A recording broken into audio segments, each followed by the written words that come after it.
All right, so we were joined by Petty Officer First Class Daniel Ellis, Coast Guard recruiter right here in the Jackson area.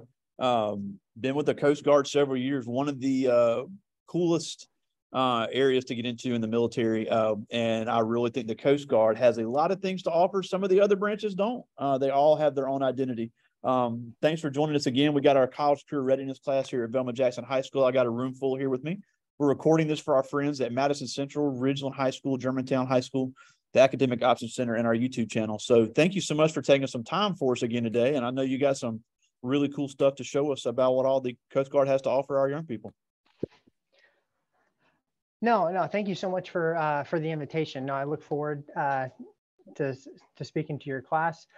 So a little bit about myself. I've been in the Coast Guard for close to 16 years now. So that wasn't my intention when I first got in. I was only going to do 4 years and get out and use the Coast Guard as a stepping stone into the career I wanted to get into. But everybody that joins the military for one reason or another, they join for whether the training that they could receive, and your training is, you have a lot of say in the career path that you get into.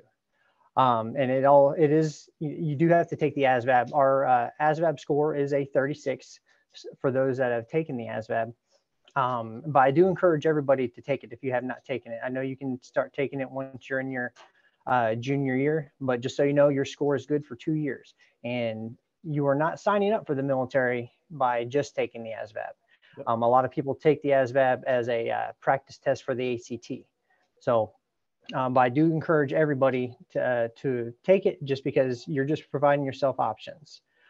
So the training that you can receive, the educational benefits, those are fantastic. A little bit about myself is I graduated high school in 2002. And after high school, I wanted to go to college, and I got my degree in criminal justice. I didn't have a way to pay for college, so I had to take out student loans, and it took me a little bit to pay them all off. It took me a little over 10 years. Wow. But so whenever we get to the active duty benefits, I will definitely go over all those educational benefits, and they're the same throughout all the services. Yep. If you know about some of them. The adventure. How many of y'all want to travel? How many of y'all want to leave Mississippi? Yeah, you got hands going up all over the room. Okay. That was one of my main reasons for joining the military. Absolutely. I wanted to go to places that I never thought I'd get a chance to go to, and Coast Guard provided me that opportunity. Yeah, now, that doesn't mean Coast Guard too. You know, you're not looking at going to Saudi Arabia and Japan. I mean, the majority of Coast Guard is here in the United States, but you get to live in cool places. Absolutely. No, absolutely. Yeah, you have a chance to, we're primarily located in the United States, but that also includes Guam, Alaska, Hawaii, and Puerto Rico. But you do get a chance to travel. And just the monetary means, those benefits alone are fantastic. You're going to get paid well. I never have to worry about money. I get paid on the 1st and the 15th of every month. Awesome. And then also just the satisfaction of wanting to serve your country. I know I can't see your hands, but how many of y'all have friends or family members that serve in the military? Yeah, and I had 4 family members, and you had hands go up all over the room again. Okay, tell them I said thank you for their service, because it truly is a commitment. It truly is a commitment to want to serve in the military, and that decision should not be taken lightly. Absolutely. So my job as a recruiter is to provide you all this information so you can make a well-informed decision on what's best for you. So Coast Guard's motto, we are Semper Paratus. That means we are always ready to answer the call in service to the American public.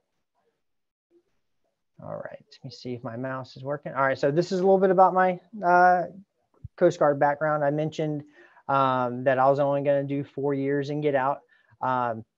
But when I first got in, I was a machinery technician, and the Coast Guard, I'm a culinary specialist now. Coast Guard allowed me to change jobs, but the Coast Guard's missions aligned with the job that I wanted to get into. So I was already getting paid to do that job, and I was already working towards retirement. I was already 4 years in. I was like, you know what? I don't want to start over with something new. So it's real important on the career path that you choose. If it's something that the Coast Guard offers, that can be the difference between a 4-year enlistment and a 20-year career. Absolutely. So here's today's agenda that we're going to be going over. We're going to cover all the missions that the Coast Guard does on an everyday basis. We are a multi-mission platform. I want to hit hard on all the benefits that the Coast Guard has, and this is all military services. All the different enlistment opportunities that you have, the different types of locations of where you could possibly be stationed at, and the different types of platforms, and lastly, just life in general with the Coast Guard, and we'll touch a little bit on basic training. How long do we have until? You got over 45 minutes. We're good. Okay. And please feel free, if you have any questions along the way, just raise your hand and let your instructor know. And if it's something that we're going over on that topic, we can address it. But if it's something that's not on that topic, but you just want to know, just let me know. Yeah, we will have some questions at the end. All right, so these are the missions that the Coast Guard does on an everyday basis. Ports, waterways, securities. So we have critical infrastructures all over the United States that we protect and maintain, provide security around. We just have to protect our ports because we have to know what is coming in and what is going out of our country. We do a lot of drug interdiction. Every day, the Coast Guard seizes approximately 1,200 pounds of illegal drugs from coming into the country. That's just one day in the Coast Guard. I mean, there's some days we have more, some days we have less. Close to a little over a year ago, we had one of our largest drug busts in U.S. history. We seized over 60,000 pounds. That was one day in the Coast Guard. How many of y'all have seen that YouTube video out there of that Coast Guard member that jumped on board what looked like a submarine? Okay. Well, it's yeah, I got a couple people say they've seen it. Okay, yeah, so that was a semi-submersible. Those can't fully go underwater, but a lot of drug smugglers utilize those types of vessels because they're hard to see. They utilize it because they can carry a lot of cargo on board. But what's dangerous about that is that they can purposely scuttle it, meaning that they could flood it. And not only do they put themselves in danger, but they also destroy all the evidence. But that particular day, we were able to stop them, seize all the drugs on board, and apprehend everybody. But no, I personally have been on lots of law enforcement missions and doing a lot of drug interdiction just during my time when I was up in Michigan, because we're right there on the Canadian border. We don't just, what's unique about the Coast Guard is that we fall under Homeland Security.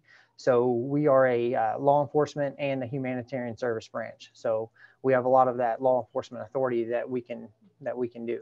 I know I've worked with other agencies in my career. I've worked with DEA. I've worked with Customs and Border Protection, Border Patrol. I've even worked with the Secret Service before. Wow. So you have a lot of opportunities. It just depends on what your career field is. Aids to navigation, that's how many of y'all have driver's licenses? All of them. Okay. Well, you had to learn the roadways. You got to take a driver's ed test, learn how to operate a vehicle on our roadway systems. Well, aids to navigation is that on our waterways. We have to maintain the lighthouses, the range lights, buoys, making sure that all the waterways are safe to operate a vessel in, because mariners need to know where they can and cannot go. Wow. Search and rescue. Search and rescue, that's our bread and butter right there. Every single unit has some sort of search and rescue capabilities, whether they're on the coordinating side or the ones that are going out doing the missions. I know I've personally been on numerous search and rescue cases. Coast Guard, every day, Coast Guard averages about 12 lives saved. Wow. Me personally, I've been on numerous ones, but I know I've shared this before, but some of y'all may have not heard this story before. But what led my decision to want to stay in the Coast Guard was events that took place on December 31st, 2010.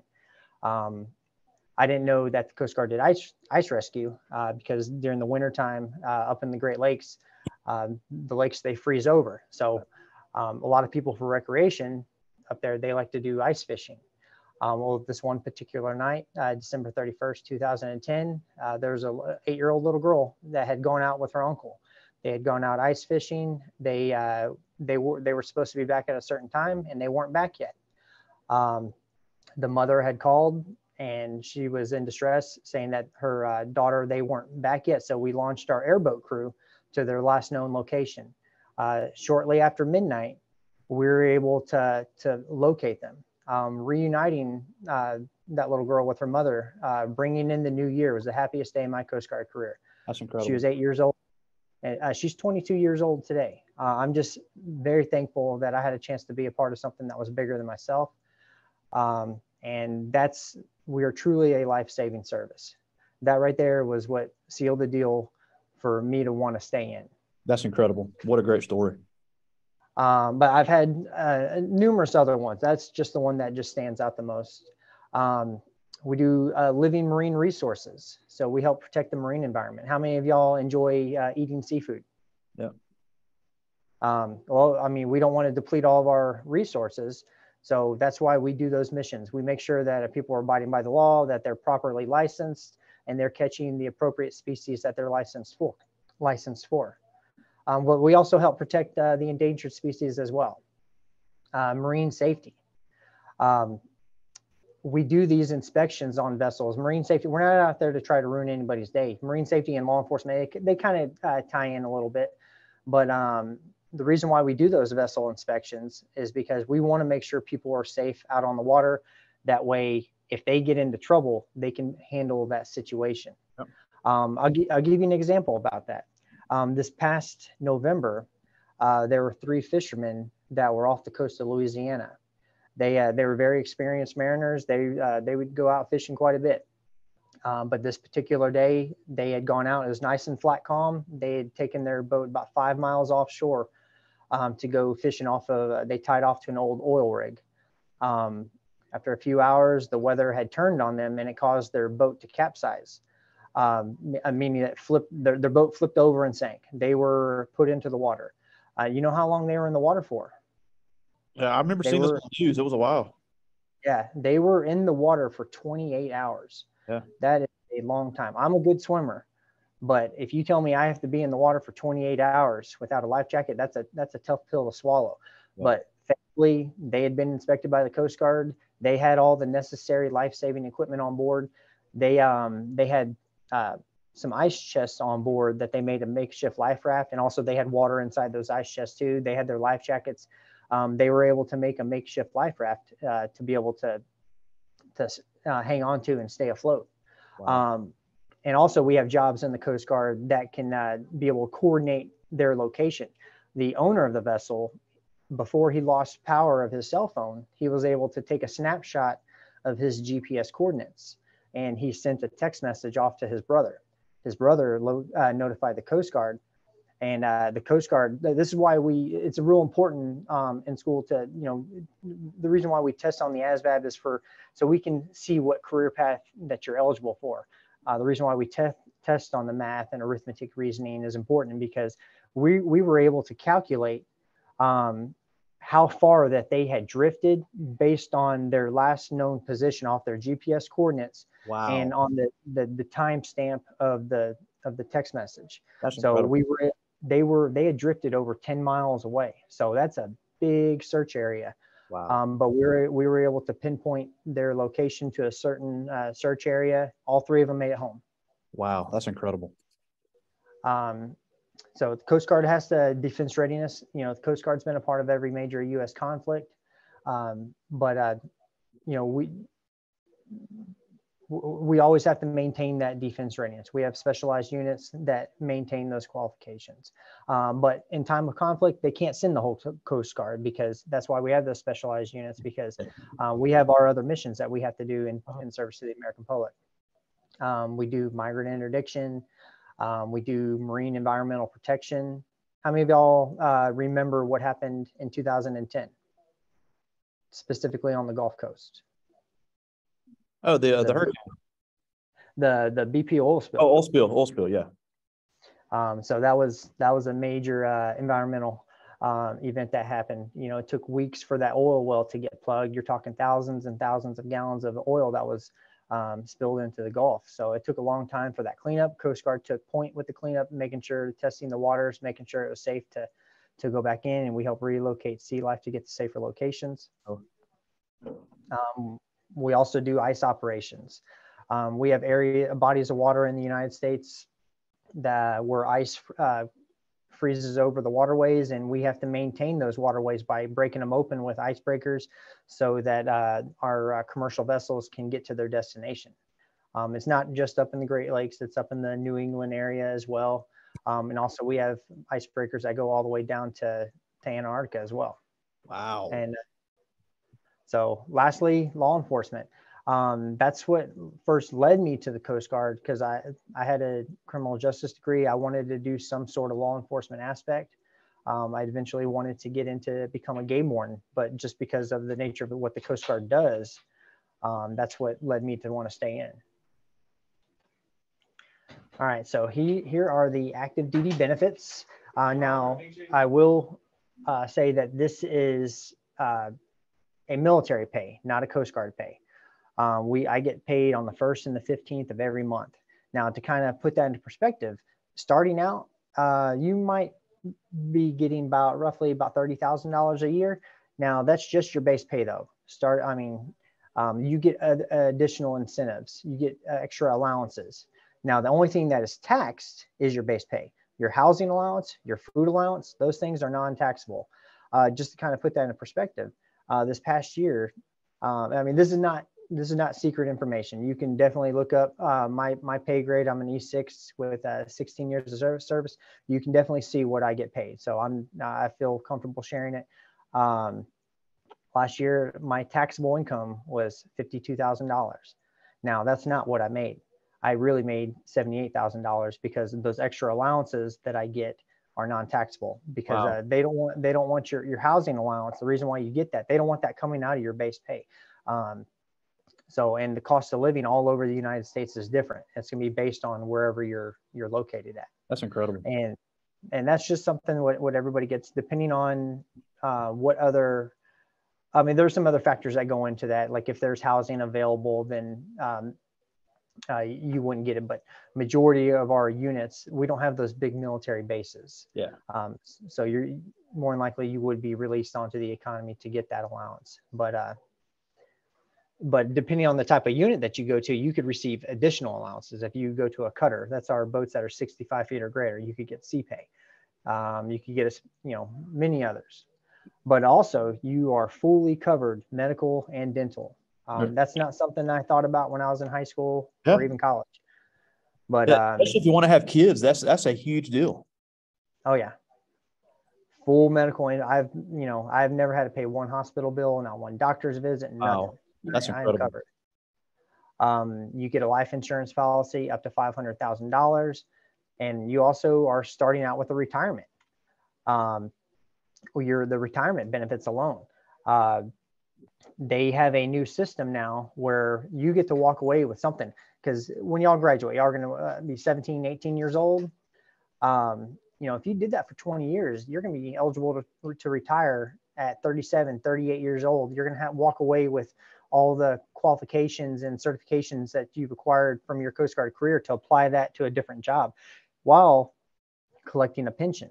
With that blended retirement, they start you off with a thrift savings plan. It works kind of like a 401k. You get to make your investments, and whatever investment you choose, Coast Guard will match up to 5% of it. Now, if you did that for 20 years, you're going to walk away with that thrift savings plan plus a pension, depending on how long you were in. But it starts out at 40% of whatever your last pay grade was. So now, if you decided you did not want to do 20 years, that thrift savings plan is transferable. So you're going to get to walk away with something. Wow. Now, how many of y'all like to go on vacation? Everybody. How many of y'all like to go on vacation and get paid while you do it? Everybody. You get 30 days of paid vacation a year.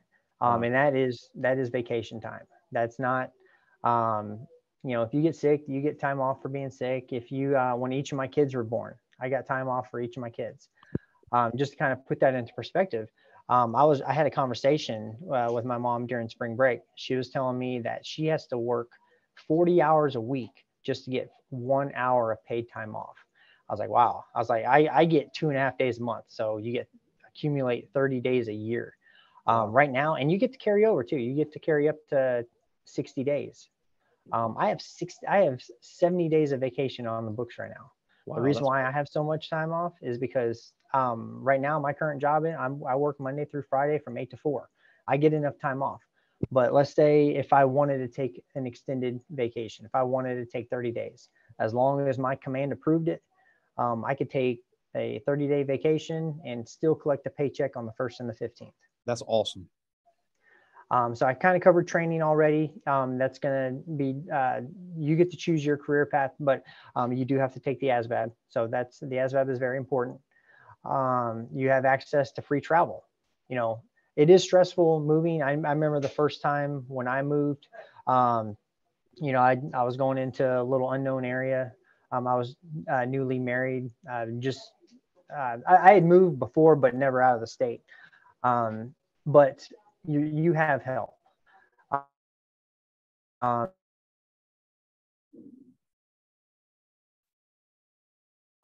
You can either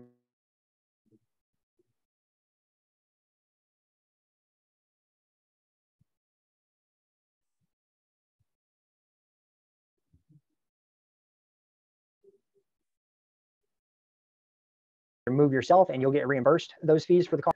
You get to choose whichever percent government moves. I've done it 100% moving 70-30. But you also have access to availability flights. What that is if you're located near a military air base, if they happen to be going to a destination that you want to go to, you can sign up for those. Some of them do. Some of them does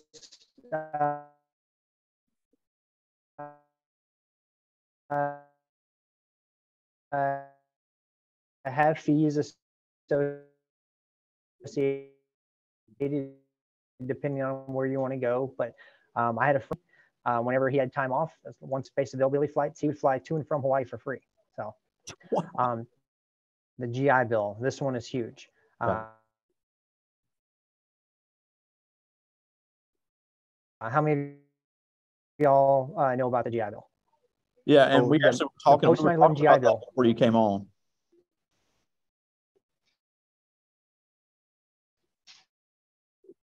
We're kind of losing. You're going in and out a little bit. Okay. Sorry.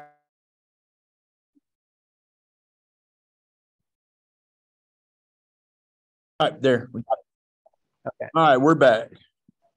Okay, so there's many other benefits besides the GI Bill. You also have tuition assistance. That's just if you wanted to go to college or you contribute, if you wanted to work towards your college education while serving on active duty, you can utilize tuition assistance for that.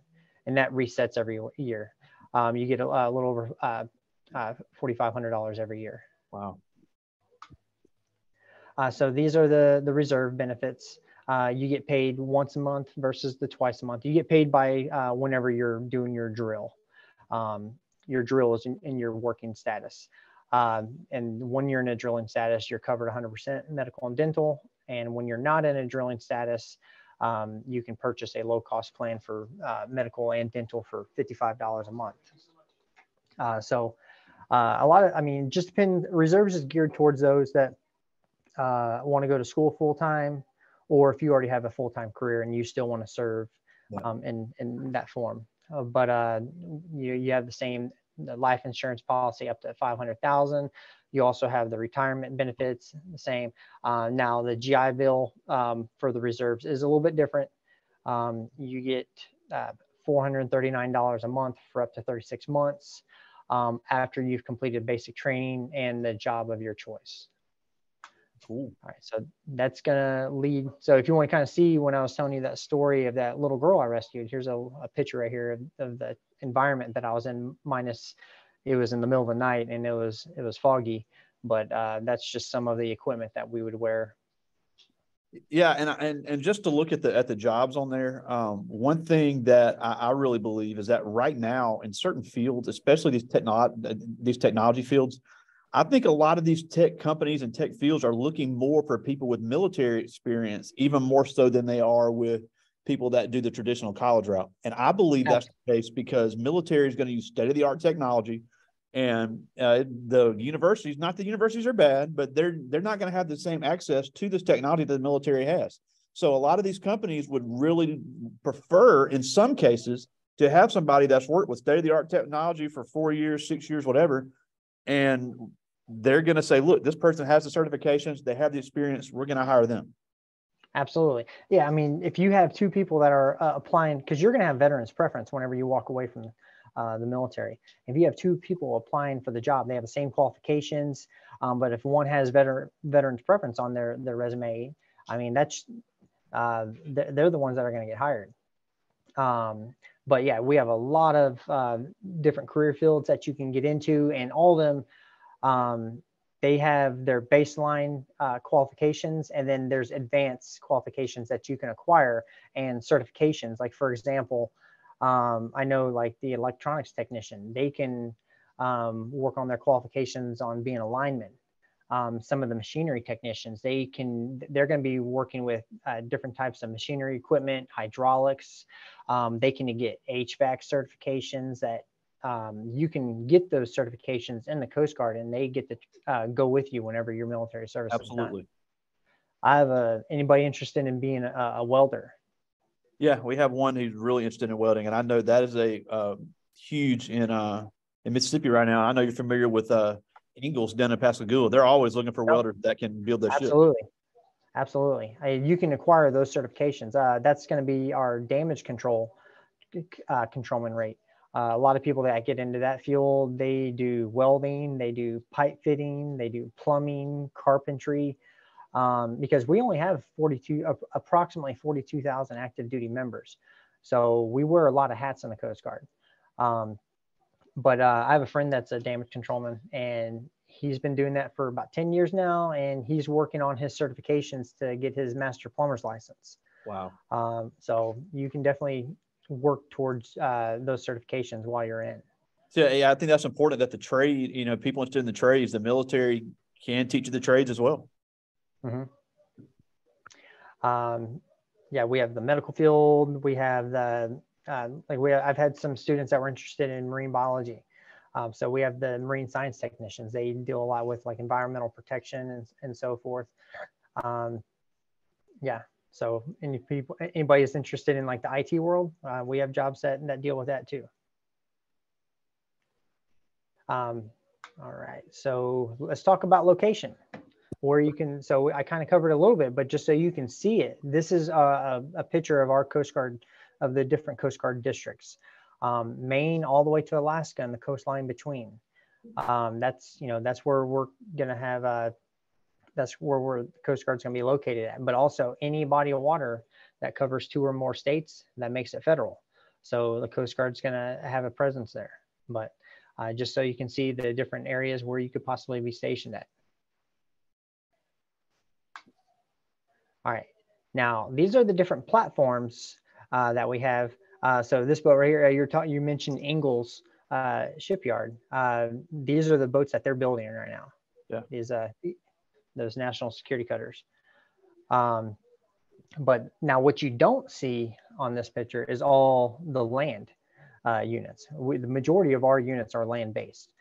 Because we have all these cutters, they're not just out at sea. When they're done doing their patrol, their mission, they have to come back. They have to get restocked, do logistics. They have to get their maintenance completed. We have our aviation units and so forth. So we have the majority of our units are land-based. But yeah, just depending on and you have a lot of say in your career path too. I know. For certain jobs that like bosun mates, if you wanted to not be on a cutter, you can get into like a specific surfman rate or a surfman qualification where you're going to be at a small boat station doing those heavy weather search and rescue missions. That's these motor lifeboats right here. Can y'all see my cursor? No, but we do see the boats, and some of those do look cool. Oh. Okay. All right. So the reason why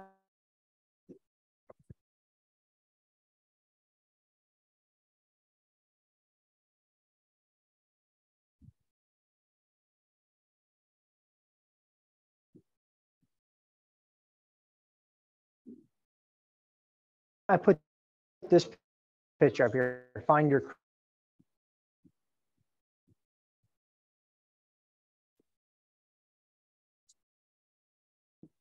Okay. So I put this picture up here just so you can kind of see a friend of mine that I was stationed with.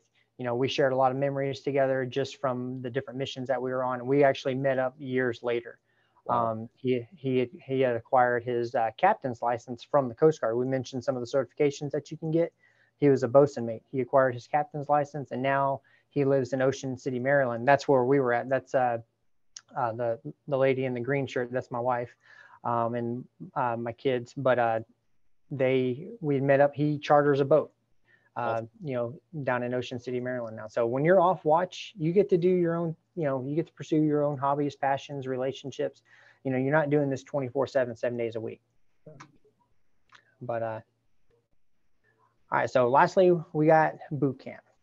So boot camp has a purpose. Like I know boot camp, it's designed to be stressful, but it's going to prepare you for the frontline Coast Guard missions that you can expect when you get out to the fleet. It's, you know, they have a saying that the days are long, but the weeks are short. It's to make that transition from civilian life to military life. But after you complete basic training, I mean, that's it. Once you get out to the fleet, you're going to be, if you decide you want to go to A school, you're going to be learning how to do the job you're going to be performing out in the fleet. Or if you go out into the fleet, you're going to be performing those frontline missions. All right. Any questions? Yes. I do have some from the students. Oops, got hit the wrong button. Let me get.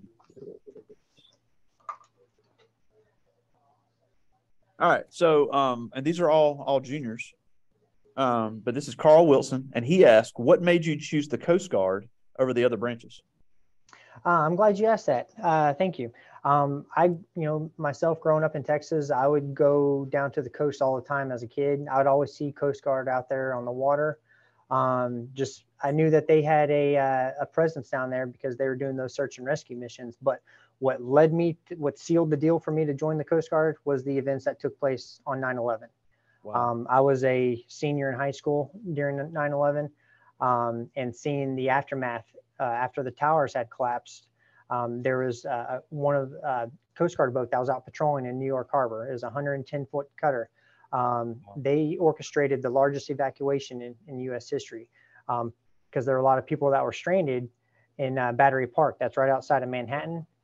Pretty much anybody that had a boat, doesn't matter if it was recreation or commercial, they got people over there to help evacuate people to get to safety. That's incredible. I did not know that. I do remember that being the largest rescue, but I didn't realize it was to that extent. That's incredible. And I think that's a great point because even though the Coast Guard is a military branch, it really does focus on the safety and the security of the American public. It's not, and that's what sets it apart from so many of the other branches. This is a good one. This is Harmony Williams, and she asked, "What's the hardest job to get in the Coast Guard?" The hardest job to get. That depends because there is the physical fitness aspect, and you know, some jobs you have to acquire like special clearances. But on the physical aspect, I'd say the aviation survival technician, just because of the demands of the job. They have an attrition rate of about 75%. I'm not sure if any of y'all have seen the movie The Guardian, but that movie depicts, it's not a true story, but it goes into the life of an aviation survival technician, the type of training that they have to go through. That's just my opinion. I mean, that could be harder for somebody else. Yeah. But some of the other jobs, you know, we have other intelligence specialist jobs that you have to acquire certain qualifications to get into. You have to acquire a top secret clearance. Wow. But to your point about the aviation survival specialist, if somebody's an adrenaline junkie and likes doing all that kind of cool stuff, the Coast Guard can definitely find a spot for you. Oh, absolutely. Because they are performing those frontline missions. The reason why that attrition rate is so high is because they have to rely on their training to save themselves and others that they're going out to rescue. And sometimes, they're going to be dropped off, because once they get lowered out of the helicopter, they're not connected no more to the helicopter. So they have to go, they're the ones that are going out there to save those persons, whether they're in the water or if they're on another boat. Wow.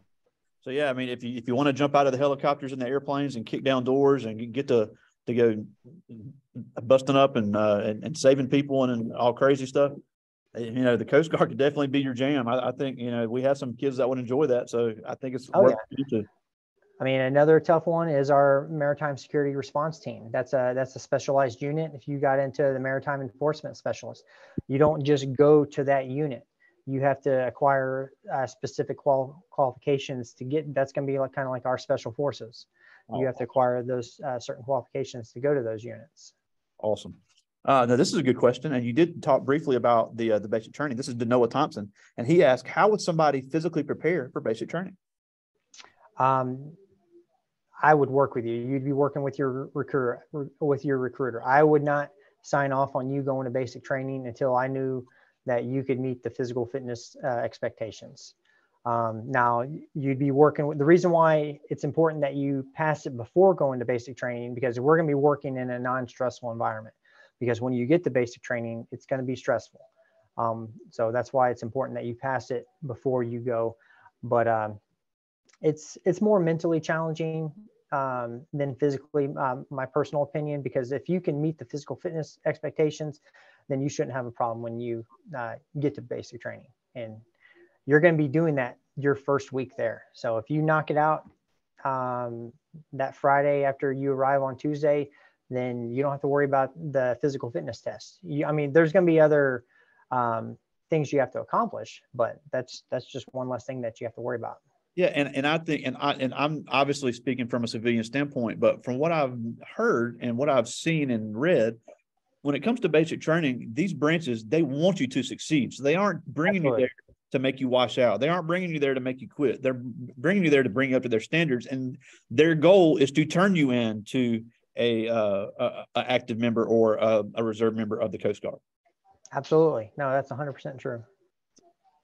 This is Fred Johnson, and he asked, if you were trying to convince someone to join the Coast Guard, what would be your main selling point? We are truly a life-saving service. Absolutely. We are in the business of saving lives, and just being a part of something that's bigger than myself, that's the reason why I do the job that I do. That's awesome. Well, we're almost out of time, and we thank you so much for joining us again. It's just such great work you guys are doing. But before we go, tell us where to find you, because you are there in Ridgeland, and give us any resources that these kids can look at to get more information about the Coast Guard. No, absolutely. I put this slide up here. Can y'all see it? We cannot. Okay, let me see if I can share it again.